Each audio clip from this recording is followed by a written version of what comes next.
नमस्कार, मैं हूं मनीष शर्मा। आप देख रहे हैं चुनावी चर्चा। तो शुरुआत करेंगे राजस्थान से, जो बीजेपी में घमासान मचा हुआ है। जब से पहली टिकट सूची पार्टी ने जारी की है, तब से पार्टी के भीतर मचा घमासान थमने का नाम नहीं ले रहा है। खासतौर पर जिन सीटों पर 7 सांसदों को उतारकर बीजेपी ने चुनावी माइलेज लेने की सोची थी, वहां उल्टे पार्टी के भीतर ही खेला शुरू हो गया है। मौजूदा और पूर्व विधायक समेत दूसरे प्रत्याशियों के टिकट कटने पर उनके समर्थकों ने जबरदस्त हंगामा खड़ा कर रखा है। चाहे झोटवाड़ा विद्याधर नगर हो या किशनगढ़, देवली, उनियारा या फिर सवाई माधोपुर और सांचौर, बीजेपी की पहली सूची को देखकर ये तो साफ है कि राजस्थान का चुनाव पूरी तरह से केंद्रीय नेतृत्व के हाथ में है। नतीजतन स्थानीय स्तर पर नरपत सिंह राजवी जैसे नेताओं कार्यकर्ताओं की नाराजगी फूट रही है। राजवी का बयान मीडिया की सुर्खियों में भी शुमार रहा। नेताओं के बगावती तेवर देखते हैं बीजेपी के राजस्थान प्रभारी Arun Singh damage control mode में हैं। उन्होंने राजवी को उनके घर पर जाकर मनाने की कोशिश की। दोनों के बीच बंद कमरे में बातचीत के बाद राजवी ने स्पष्टीकरण जारी कर कहा कि उन्होंने किसी भी अखबार या न्यूज़ चैनल को कोई बयान नहीं दिया। राजवी ने सफाई जरूर दे दी है, लेकिन राजस्थान भर में बीजेपी की पहली सूची को लेकर उठ रहे सवाल कायम हैं। इन्हीं के जवाब ढूंढने के लिए हम करेंगे आज चुनावी चर्चा। मेरे साथ बीजेपी से पंकज मीणा जुड़ेंगे और कांग्रेस से प्रतीक सिंह होंगे, और दोनों पार्टी के प्रवक्ता मेरे साथ इस वक्त मौजूद हैं, पंकज मीणा और प्रतीक सिंह। आप दोनों का कार्यक्रम में स्वागत है, प्रतीक और पंकज जी। पंकज जी, पहला सवाल मेरा आप ही से है। आपने वोटिंगों की तारीखों का ऐलान होते ही चुनावी माइलेज लेने की सोची थी। सांसदों के जरिए आप कांग्रेस पर दबाव डालने की आपने चाल चली, लेकिन फिलहाल ये लगता है कि चाल उल्टी पड़ती दिख रही है। जयपुर, अजमेर, सवाई माधोपुर, भरतपुर से लेकर सांचौर तक जमकर विरोध हो रहा है आपके प्रत्याशियों का। मनीष, भारतीय जनता पार्टी एक विश्व की सबसे बड़ा राजनीतिक दल है। आज पार्टी के अंदर कार्यकर्ताओं की संख्या कहें या नेताओं की संख्या कहें, ये बहुत अच्छी तादाद के अंदर है। और जब ये टिकट का दौर आता है तो स्वाभाविक प्रतिक्रिया होती है कि मैं बहुत टिकट का अपेक्षा रखता हूं, और मेरा अगर टिकट नहीं मिला तो मुझे एक त्वरित रूप से कहीं ना कहीं एक उग्रता आती है, गुस्सा भी आता है, थोड़ा सा संवेदनाएँ भी होती है।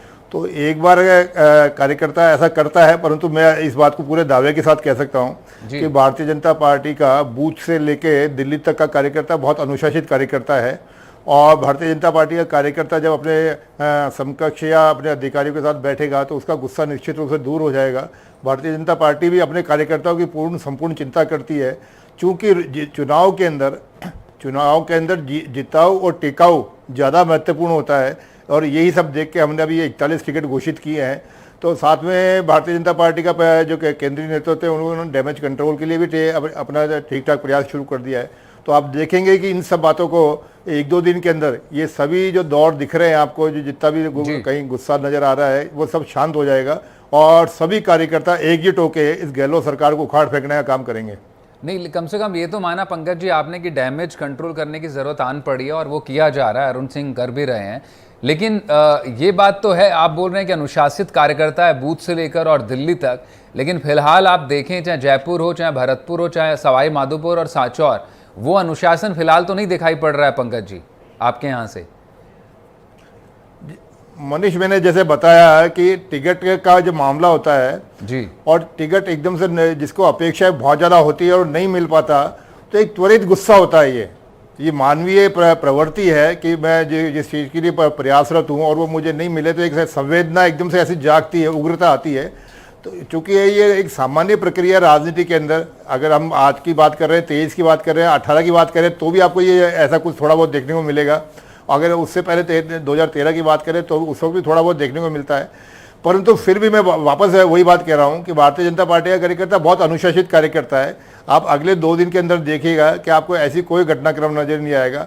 और वनस्पत इसके, अगर हम समय आज नज़दीक आ रहा है, कांग्रेस की जब सूची आएगी तो आप कांग्रेस में देखना किस प्रकार की स्थिति होती है।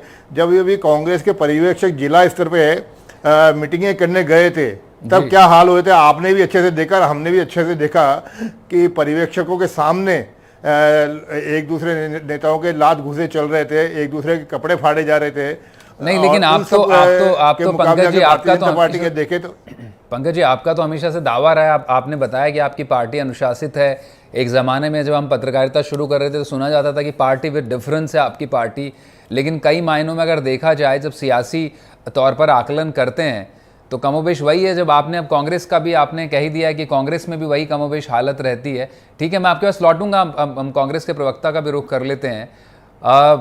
आप पर कांग्रेस पर बड़ा सवाल है कि आप जो है बीजेपी का हंगामा ज़रूर देख रहे हैं इस वक्त बैठे बैठे, लेकिन जो अशोक गहलोत ने बात कही थी कि कर्नाटक की तर्ज पर अगर चुनाव जीतना है तो 100 दिन पहले हम टिकट बांट देंगे, ऐसा तो कुछ अभी तक दिखाई नहीं दिया है कि आपके अंदर भी कहीं ना कहीं भीतर घात को लेकर हिचकिचाहट तो है। प्रतीक जी,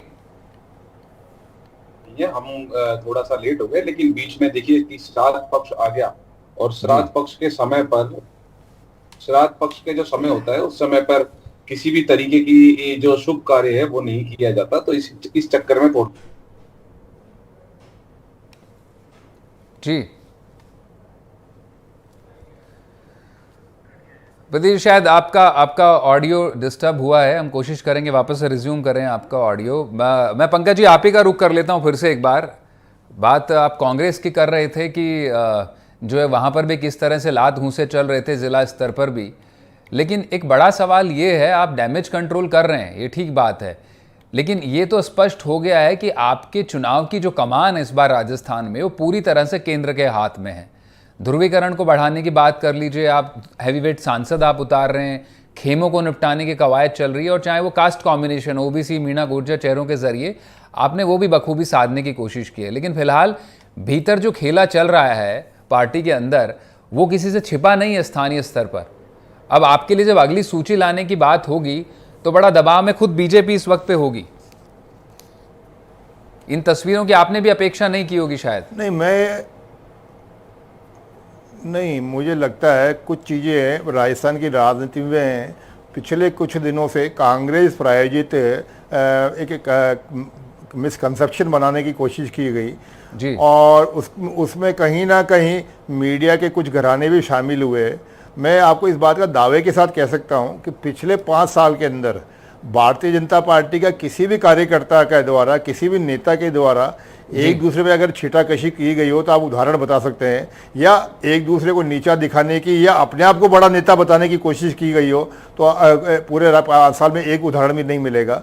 हाँ, ये जरूर है कि कांग्रेस ने अपनी कमियां ढकने के लिए हम पे ये आरोप बनने शुरू किए, जबकि पूरा राजस्थान जानता है कि सीएम जैसे गरिमामय पद पर रहने वाला व्यक्ति कभी तो गद्दार बोलता है, निकम्मा बोलता है, कोरोना बोलता है, क्या क्या शब्द बोलते हैं अपने ही नेताओं के बारे में। और वहीं लगातार कांग्रेस के स्वयं के मंत्री अशोक गहलोत जी को स्वयं को कटघरे में खड़ा कर रहे थे। कभी राजेंद्र गुडा जी हैं, कभी भरत सिंह कुंदनपुर जी हैं, कभी अशोक चांदना जी हैं। अशोक चांदना जी को तो यहाँ तक नौबत आ गई कि एक मंत्री को अपने विधानसभा के हेडक्वार्टर के ऊपर धरना देना पड़ा, और केवल इसलिए कि बिजली के ट्रांसफार्मर नहीं बदले जा रहे। तो ये सब चीज़ें का पूरे राजस्थान ने देखी, और पूरे राजस्थान की जनता आज समझदार है, वो इन सब चीज़ों को अच्छे से समझती है कि कहाँ कमी है, और इसीलिए आज राजस्थान की जनता ने मन बना लिया है। आपने देखा हो मनीष के अभी 3 दिन पहले सी वोटर्स का सर्वे हुआ, और वो सर्वे ही बताता है कि हमको 140 के आसपास सीटें मिलने जा रही है। उससे पहले हालांकि मैं सर्वे से बहुत ज़्यादा कोई उत्साहित नहीं हूँ या इत्तेफाक नहीं रखता, क्योंकि मेरे अंदरूनी हमारे आंकड़े ही कहते हैं कि हम 150 से भी अधिक सीटों पे जीतेंगे, परंतु फिर भी सर्वे ने एक बहुत नज़दीक सटीक वर्णन करने की कोशिश की आज की तारीख में राजस्थान की जनता के बारे में। आपने पंकज जी सवाल उठाया कि किस तरह से, जाहिर तौर पर आप बीजेपी से तो ये सियासी विरोधियों पर निशाना साधना जो है राजनीति में होता है। आपने कहा कि किस तरह से तमाम मंत्री खुद सीएम के खिलाफ बोलते आए, लेकिन पिछले 2 दिनों से लगातार देखें तो जो विरोध के स्वर मुखर हुए हैं वो आपकी पार्टी के भीतर हुए हैं। राजवी जी ने भी कुछ कहा था, लेकिन वो मीडिया में भी छपा और उस पर उन्होंने हालांकि सफाई दे दी कि वो उनका वक्तव्य उन्होंने नहीं दिया था, और फिर जो है बताया जा रहा है कि अरुण सिंह उनसे मिले और उन्हें थोड़ा मान मनोबल करने की कोशिश अब हुई है। लेकिन मेरा सवाल आपसे पंकज जी ये है कि ऐसा विधायक जो लगातार आपकी सीट को जीत रहा है, वहाँ से आपको एक सांसद को उतारने की क्यों ज़रूरत पड़ रही है? दोनों सीटों से, जो झोटवाड़ा की सीट है और चाहे विद्याधर नगर की सीट है, और ख़ासतौर पर झोटवाड़ा की सीट तो पेंडुलम सीट है, मतलब आप एक कांग्रेस भी जीतती रही है और बीजेपी भी जीतती रही है, तो आपको क्या ये इतनी चुनौतीपूर्ण हो गई सीटें कि आपको सांसदों को लाने की ज़रूरत पड़ रही है इन सीटों पर? मतलब माना जाए कांग्रेस ज़्यादा बड़ी चुनौती दे रही है आपको पहले जी। नहीं नहीं, कांग्रेस कहीं चुनौती में है ही नहीं, ये फिर बात तो आपको राहुल सांसद गांधी जी क्यों स्वयं उतारने मान पड़ रहे हैं चुके इन सीटों से? हैं। आपको जी। अभी मनीष, थोड़े दिन पहले, लगभग सप्ताह 10 दिन पहले का राहुल गांधी जी का खुद का स्टेटमेंट था कि हम छत्तीसगढ़ में तो जीत रहे हैं पर राजस्थान में हमारे नेक टू नेक का मुकाबला है। और कल फिर उन्होंने जब पत्रकार वार्ता की थी राहुल गांधी जी ने, भले ही उनकी जबान फिसल गई हो पर उन्होंने स्वीकार किया कि राजस्थान हार रहे हैं हम। और वही चीज सी वोटर सर्वे ने भी दिखाई कि राजस्थान कांग्रेस पूरी तरीके से सुपड़ा साफ होने जा रहा है। पंकज जी आपके लिए बात केक वॉक ये होना नहीं है। चाहिए। देखिए, पंकज जी, जी जी, ये आप खत्म कर लीजिए।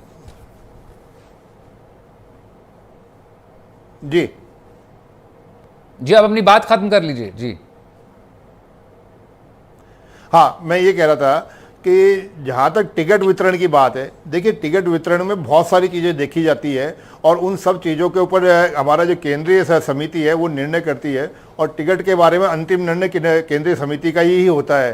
तो ऐसा कहीं नहीं है कि हमने किसी डर से उतारा या हम किसी के दबाव में उतारा, ऐसा नहीं है। अब जहाँ तक आप विद्याधर नगर की बात कर रहे हैं, तो जहाँ तक मैं समझता हूँ विद्यानगर के बारे में बच्चा बच्चा जानता है कि वहाँ वो तो पूरी तरीके से भाजपामय सीट है। अगर पिछले 3 चुनाव का हिसाब किताब हम देखें तो कभी हम 40,000 से जीते हैं और लोकसभा चुनाव में तो हमारी वहाँ मार्जिन जो था वो 1.25 लाख था एक विधानसभा के अंदर जी। तो विद्यानगर में हम हार रहे हैं या हारने के डर से कोई बदल रहे, ऐसा नहीं है। ये केंद्रीय चुनाव समिति का निर्णय है और कहीं ना कहीं ये हमारी एक रणनीति का हिस्सा है। जहां तक बात है राजीव साहब की, पंकज जी, वही समझने की मैं कोशिश कर रहा हूं। पंकज जी, आप कह रहे हैं विद्याधर नगर सीट जो है बीजेपी की सीट है, बच्चा बच्चा जानता है, उसके बावजूद पूर्व उपराष्ट्रपति भैरव सिंह शेखावत के दामाद उस पर विधायक हैं और लंबे समय से आपकी सीट वो मानी जाती है। हालांकि बताया जा रहा था कि वो इस बार अपने बेटे के लिए फील्डिंग कर रहे थे और आप इस बार डायनेस्टी पॉलिटिक्स को काफ़ी गंभीरता से ले रहे हैं और आप परिवारवाद को बढ़ाना नहीं चाहते। उस सिलसिले में आपने जो है उनका टिकट काटा है और वहाँ से सांसद दिया कुमारी को आपने टिकट दिया है। अब आप मान रहे हैं कि आपकी वो आसान सीट है, वहाँ कोई चुनौती नहीं है कांग्रेस की, उसके बावजूद सांसद को टिकट देना ये रणनीति समझ से परे है। मैं आपके पास लौटूंगा, मैं प्रतीक का रुख कर लेता हूँ। प्रतीक, पंकज जी कह रहे हैं कि जो सीटें हैं जहाँ से सांसदों को भले ही उतारा और रणनीति है, लेकिन हमारे लिए तो कोई चुनौती है नहीं राजस्थान में। आपके नेता तो बार बार मान रहे हैं कि राजस्थान आप हार चुके हैं। ये देखिए, मैं आपको जी का बता दूं कहना कि है। ये बीजेपी ने अपनी हार मान चुके हैं और इसी चक्कर में आप देखिए कि 7 सांसद इनको उतारने पड़ गए। अगर ये सांसद उतारने, अगर ये जीत रहे होते तो सांसद उतारने की कोई दिक्कत ही नहीं आती, कोई जरूरत ही नहीं पड़ती। और दूसरी बात, अभी ये कह रहे थे कि डायनेस्टी पॉलिटिक्स को खत्म करेंगे, नरपत सिंह राजवी को इसलिए टिकट काटा गया। तो दिया कुमारी कौन सी मेहनत करके वो पार्टी के अंदर आई है? उनका जो परिवार है वो तो 700-800 सालों से राज करता हुआ आया हिंदुस्तान में, तो सबसे बड़े परिवारवादी तो वही है। और उसके लिए नरपत सिंह राजवी जी ने तो आज क्या कहा है, मुझे लगता है कि हम सबको देखना चाहिए कि जिन्होंने मुगलों के सामने घुटने टेक दिए उनको बीजेपी पार्टी टिकट दे रही है। तो ये तो इनके पार्टी के अंदरूनी मामला है, ये इनको देखना चाहिए। लेकिन राजस्थान, हालांकि प्रतीक, उन्होंने उस बयान से उस बयान पर उन्होंने सफाई दे दी। उनका कहना है कि वक्तव्य उन्होंने दिया नहीं था। मैं सफाई थोड़ा कुछ ऐड कर भी देते देता हूं। रहिए, उन्होंने दिया या नहीं दिया ये तो जग जाहिर है, सबको पता है कि मुगलों का सेनापति कौन था। तो ये इसमें तो बोलने की कोई जरूरत ही नहीं है। मैं ये कह रहा हूं कि अगर जीत रहे थे राजस्थान तो आपको सांसदों को उतारने की जरूरत ही नहीं थी। और सांसदों को उतारा गया तो उनका विरोध इसीलिए हो रहा है कि जो जनता, जो कार्यकर्ता इनका वो दिन रात काम करता रहा, उसको इन्होंने नजरअंदाज कर दिया। और नजरअंदाज कार्यकर्ता को नहीं, नजरअंदाज तो इनको वसुंधरा राजे जी को करना था। इसीलिए उनके जो गुट के जितने भी जो लोग टिकट मांग रहे थे उनको इन्होंने हटा दिया। तो मुझे लगता है कि अब इनकी पार पहले भी नहीं पड़ रही थी, अब भी नहीं पड़ेगी। और कांग्रेस पार्टी जिस सर्वे का ये बात कर रहे थे राजस्थान के, उसी सर्वे के अंदर ये बताया कि मुख्यमंत्री की पहली पसंद 34% के हिसाब से मुख्यमंत्री अशोक गहलोत हैं। और उसी सर्वे के अंदर ये बताया कि 74% जो लोग हैं राजस्थान के वो मुख्यमंत्री और कांग्रेस की सरकार के कार्यकाल से संतुष्ट हैं। तो अब जनता ये तय करेगी 25 तारीख को, आने वाले 25 नवंबर को जनता तय करेगी, जनता आशीर्वाद देगी। हमारी नीतियां, हमारी जो जनहितैषी नीतियां लेकर के जनता के लिए काम किया, हम वो लेकर के जनता के सामने जाएंगे, हमारा रिपोर्ट कार्ड लेकर के जाएंगे। और हमारा चेहरा, मात्र हमारा जो कार्य किया है 5 साल में वो रहने वाली है। और जनता ने हमें लगातार पिछले 4.5 साल में भी आशीर्वाद दिया है, क्योंकि जितने उपचुनाव हुए वो हमने जीते। और बीजेपी ना सिर्फ हारी बल्कि इनकी जमानतें जब्त हुई, 3रे-4थे स्थान पे चली गई। तो फिर एक बार अधिकतर सीटों पे इनकी जमानतें जब्त होगी और 156 से ज्यादा सीटें जीत करके कांग्रेस पार्टी अपनी सरकार बनाएगी। पंकज जी, आपकी जो टिकटें अनाउंस हुई हैं उस पर अगर नज़र डालें, जो टिकटें आपने काटी हैं, आपने उसी जाति को टिकट दिया है। मतलब झोटवाड़ा विद्याधर नगर देख लें, देवली उनियारा देख लीजिए या किशनगढ़ देख लीजिए, इन सब में ज़्यादा चर्चाओं का केंद्र है दिया कुमारी। क्या रणनीति है बीजेपी की उस एक खास चेहरे पर? प्रधानमंत्री नरेंद्र मोदी की जो रैली थी उसमें उन्होंने मंच संचालन किया। एक बड़ा सवाल राजस्थान की सियासत में, सिर्फ राजस्थान ही नहीं, अब दिल्ली में भी चल रहा है कि बीजेपी वसुंधरा राजे के सामने एक ऐसा महिला चेहरा, बड़ा चेहरा उतारना चाहती है जो लगभग सेम लाइन पर एक उसी राजनीतिक लिनिएज के साथ में हो, उसी हैसियत का हो, और आप जो है उस खेमे को भी निपटा दें। ये सवाल उठ रहा है बीजेपी के केंद्रीय नेतृत्व पर कि वो पूरी तरह से वसुंधरा राजे का जो नेतृत्व है और उनका जो खेमा रहा है उसको निपटाने के लिए आप ये रणनीति पर काम कर रहे हैं। उसी का चेहरा है दिया कुमारी। नहीं, फिर मुझे ऐसा लगता है कि कहीं ना कहीं ये कंसेप्शन जो है, परसेप्शन जो है, ये भी कांग्रेस द्वारा तैयार किया गया है। जहाँ तक बात है माननीय वसुंधरा जी की, वसुंधरा जी राजस्थान की बहुत बड़ी जननेता है, लोकप्रिय नेता है, 2 बार मुख्यमंत्री रही हैं, और अभी वर्तमान में देखा जाए तो पार्टी को कोर कमेटी की मेंबर है, राष्ट्रीय उपाध्यक्ष है, और अभी जो टिकट वितरण की जो हमारी समिति बनी हुई है उसमें भी वो पूरी तरह से पार्टिसिपेट करके अपने महत्वपूर्ण सुझाव दे रही है और हर निर्णय में उनकी सहमति आ रही है। तो ऐसा नहीं है कि भाई कोई इस तरह का विद्रोह है या कोई विरोध होने वाला है। ये सब पूरी पार्टी की रजामंदी से, पार्टी के सभी बड़े नेताओं की सहमति से हुआ है। और मैं इसीलिए दावा करता हूँ कि जो अभी हमारे 41 टिकट डिक्लेयर हुए हैं, ये 41 में से अगर ये केवल विद्याधर नगर को छोड़ दिया जाए तो हम 40 सीटों पे पिछली बार हारे थे, वो 41 सीटें हैं ये। और इन 40 सीटों में से आप विश्वास रखिए, मैं पूरे दावे के साथ कहता हूं कि हम आने वाले समय जो 25 तारीख को जब वोटिंग होगी और 3 तारीख को जब परिणाम आएगा तो इन 40 से 41 सीटों में हम 30 से अधिक सीटें जीत के दिखाएंगे। पंकज जी, आप कह रहे हैं कि इन सीटों पर जो आपने उम्मीदवार उतारे हैं ये हारी हुई सीटें थी, वसुंधरा आपकी बड़ी नेता हैं, आप बड़ा सम्मान दे रहे हैं, लेकिन जो सीटों का जब एनालिसिस कर रहे हैं तो जो तमाम पूर्व प्रत्याशी थे या पूर्व विधायक थे और जो वसुंधरा के करीबी थे उनको तो आपने टिकटें दी नहीं है, उनका तो सबका पत्ता काट दिया। तो तमाम लगातार कोई सोशल मीडिया पर लिख रहा है, कोई सड़क पर आंसू बहा रहा है, कोई आपके बीजेपी मुख्यालय पर हंगामा कर रहा है, कोई पुलिसकर्मी से भिड़ रहा है। आज तो जो है आपके सांसद की कार पर ही हमला कर दिया है। तो ये तो इस सूची में दिख रहा है साफ तौर पर कि जो एक पॉलिटिकल हैसियत होती है किसी भी नेता की, वो चुनाव में टिकटों के जरिए दिखाई पड़ती है। उसमें तो वसुंधरा राजे का कहीं छाप दिख नहीं रही है सूची के भीतर। मनीष, अभी कुछ दिन पहले कांग्रेस की यहाँ राजस्थान की स्क्रीनिंग कमेटी की मीटिंग हुई थी जी, और उस स्क्रीनिंग कमेटी की मीटिंग ने 120 टिकट फाइनल किए थे और वो 120 जो टिकट इन्होंने फाइनल किए और वो सूची जब राहुल गांधी जी के पास गई तो राहुल गांधी सवाल आपसे पूछता हूं कांग्रेस पर। अब आप ये देखिए कि कांग्रेस के अंदर स्थिति ये है कि राजस्थान के नेतृत्व को प्रदेश जो केंद्रीय नेतृत्व है वो स्वीकार नहीं कर रहा और केंद्रीय नेतृत्व राजस्थान के नेतृत्व को स्वीकार नहीं कर रहा। आपने पूरे अभी पिछले जो 3-4 महीने से अशोक गहलोत जी ने जो पिंक कलर का प्रचार चला रखा था उसमें कहीं राहुल गांधी जी या सोनिया गांधी जी नहीं थे। और इसी बात को लेकर जब डोटासरा ने ऑब्जेक्शन किया तो आप ये देखिए, कमाल की बात देखिए, प्रदेश अध्यक्ष के सामने एक कंपनी वाला लड़ाई कर रहा है और प्रदेश अध्यक्ष धमका रहा है। तो कांग्रेस की जो अंदरूनी स्थिति है हम उसको देखें कितनी स्थिति खराब है। लेकिन मैं कांग्रेस के प्रवक्ता की हैसियत से बात नहीं कर रहा हूं पंकज जी, मैं आपकी पार्टी से जुड़ा सवाल पूछ रहा हूं, लेकिन आप उसे जो आप गोल पोस्ट चेंज कर आप कांग्रेस के पाले में डाल देते हैं। पंकज जी, ये प्रतीक जी भी हाथ खड़ा कर रहे हैं, उन्हें कुछ जवाब देना। जी प्रतीक जी, आप कुछ जवाब देना चाहते हैं पंकज जी को? देखिए, मैं तो यही जवाब देना चाहूंगा कि क्या पता पंकज जी को बता करके लिस्ट बनाई गई हो, क्या पता पंकज जी को पूछ करके राहुल गांधी जी के पास लिस्ट भेजी गई और क्या पता पंकज जी से ही पूछ करके राहुल जी ने लिस्ट को हटा दिया हो। और दूसरी बात, कह रहे थे कि गुलाबी जो पोस्टर लगे, तो इनको पता ही नहीं है वो कांग्रेस पार्टी का प्रचार नहीं था, वो कांग्रेस, वो सरकार का था, वो राजस्थान की सरकार का था। और राजस्थान की सरकार के मुखिया माननीय अशोक गहलोत जी है। तो और जो नेशनल एम्बलम होता है वो लगा था, वहां कांग्रेस का सिंबल भी नहीं लगा था, क्योंकि सरकार का प्रचार था, सरकार के महंगाई राहत कैंप थे, महंगाई से राहत देने के लिए। और पंकज जी को हमारी पार्टी में तो बड़ा इंटरेस्ट है, लेकिन अपनी पार्टी के लिए वो देख नहीं रहे कि इनके पार्टी के मुख्यालय के अंदर, शायद जहां ये बैठे हुए हैं अंदर, वहां बाहर जाकर के देखिए कि क्या आलम है। लोग तख्तियां लेकर के खड़े हुए हैं, आपके जो सांसद हैं उनका विरोध कर रहे हैं, उन सांसदों की दाल सांसदी में तो गल गई थी, लेकिन अब विधायकी में उनकी दाल गलने वाली नहीं है। जनता मन बना चुकी है और वसुंधरा राजे जी तो पहले ही मन बना चुकी है कि इस बार बीजेपी को आने नहीं देंगे, और जनता भी मन बना चुकी है। कांग्रेस पार्टी 156 से ज्यादा सीटें जीत के पुनः सरकार बनाएगी। ठीक है, आप अपना 98 का दौर दोबारा लौटाना चाहते हैं और बीजेपी दावा करती है कि वो अपना 2013 का परफॉर्मेंस दोहरा लेगी। पंकज जी, हम अंतिम चरण में मैं एक आखिरी सवाल आपसे पूछ रहा हूं। कल रात से अरुण सिंह हरकत में हैं, आज से डैमेज कंट्रोल में पूरी तरह जुटे हुए हैं, राजवी से वो मिले हैं बताया जा रहा है, लेकिन कितना सफल हो पाएगा डैमेज कंट्रोल? अगली सीटों का अनाउंसमेंट पर भी जरूर फर्क पड़ता दिख रहा है। आपको नहीं लगता है कि आपको स्थानीय चेहरों को तवज्जो देनी पड़ेगी अगली सूचियों में? नहीं, देखिए बिल्कुल सारे टिकट आप देखें तो स्थानीय चेहरे ही हैं। कहीं भी कोई हिंदुस्तान से बाहर से लाया हुआ नहीं है या राजस्थान से बाहर से लाया हुआ नहीं है, सब स्थानीय चेहरे हैं।